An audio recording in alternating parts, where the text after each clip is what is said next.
Hello నమస్తే అండి welcome back to సుమలా kitchen. ఈ రోజు మన కిచెన్ లో మిల్ మేకర్ రైస్ ని ఎలా ప్రిపేర్ చేసుకోవాలో చూద్దాం, వచ్చేసేయండి। ఫస్ట్ అయితే ఇక్కడ నేను వేడి నీళ్ళని తీసుకొని ఇందులోకి ఒక కప్పు మిల్ మేకర్ ని అయితే వేసేసుకొని ఒక 3 మినిట్స్ పాటు అయితే నానబెట్టుకుంటున్నాను। ఇవి నానేలోపు ఫస్ట్ అయితే స్టవ్ ఆన్ చేసేసుకొని ఒక ప్యాన్ పెట్టేసేసుకొని ప్యాన్ లో కొద్దిగా ఆయిల్ పోసేసుకొని ఆయిల్ హీట్ ఎక్కాక కొద్దిగా పసుపు, సాల్ట్, చిల్లీ పౌడర్, ధనియాల పౌడరు, అలాగే కొద్దిగా గరం మసాలా వేసేసుకొని ఫ్రై చేసేసుకోవాలి।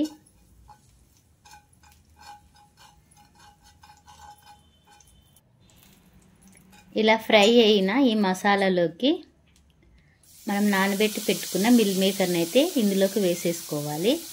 మిల్ మేకర్లో ఉండిన వాటర్ని అయితే పిండాల్సిన అవసరం లేదు అండి, డైరెక్ట్ అలాగే వేసేసుకొని ఫ్రై చేసుకోవాలి। ఈ మిల్ మేకర్లో ఉండే పచ్చివాసన పోయేంత వరకు ఫ్రై చేసుకోవాలి। స్టవ్ అయితే సిమ్లో పెట్టేసేసుకొని 5 మినిట్స్ పాటు బాగా ఫ్రై చేసుకోవాలి।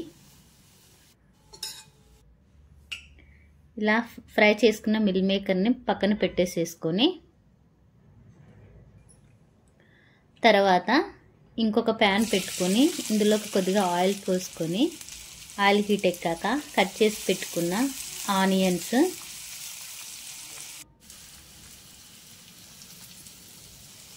అలాగే పచ్చిమిర్చి,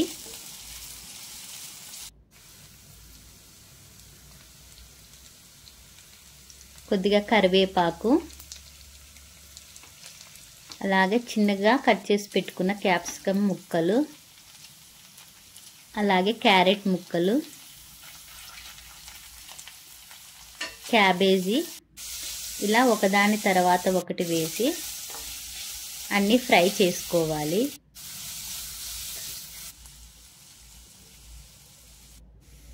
ఇలా ఫ్రై అయిన దీనిలోకి మనం ఫ్రై చేసి పెట్టుకున్న మిల్ మేకర్ని వేసేసుకొని అలాగే ఒక కప్పు ఉడకబెట్టిన బాస్మతి రైస్ని, అలాగే ఒక స్పూన్ పెప్పర్ పౌడరు,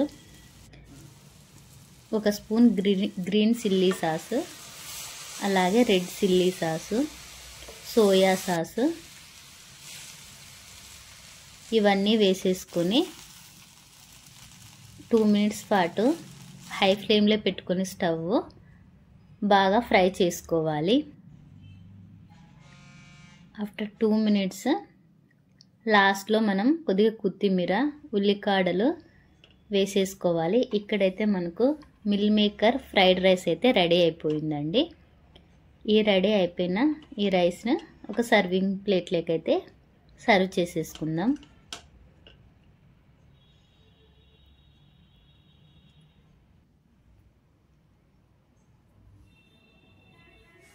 ఇదైతే చాలా వేడివేడిగా చాలా ఎమ్మీగా ఉంటుందండి। సో తప్పకుండా మీరు కూడా ట్రై చేయండి, ఎలాగొచ్చిందో కమెంట్ కూడా చేయండి। మరిన్ని వీడియోస్ కోసం మన ఛానల్ని సబ్స్క్రైబ్ చేయండి। Thank you.